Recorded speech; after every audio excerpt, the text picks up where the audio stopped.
మీరు బాగుపడాలంటే ఏం చేయాలి? ఇల్లు లేదు సార్, అసలు ముగ్గురికి స్థలం లేదు, ఇల్లు లేదు.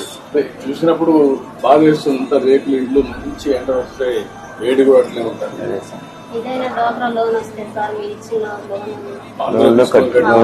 డాక్టర్లో ఉంటావమ్మా.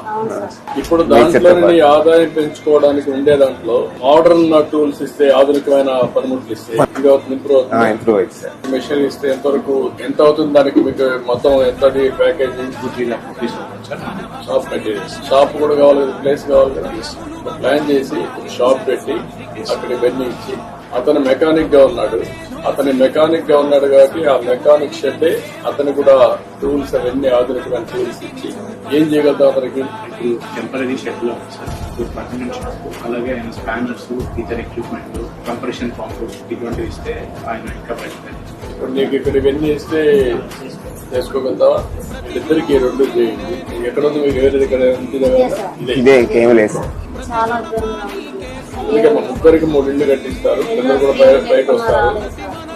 పైకి వస్తారు కాబట్టి ముగ్గురికి 3 ఇళ్లు కట్టి అక్కడే ఇస్తారు. మీరు అక్కడికి వెళ్ళండి.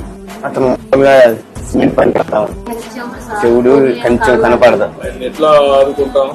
పెన్షన్ పెట్టిద్దాం చేసి అతన్ని సెటిల్ చేయండి. ఇప్పుడు నాకు వదిలిపెట్టండి, అన్ని చేస్తాం.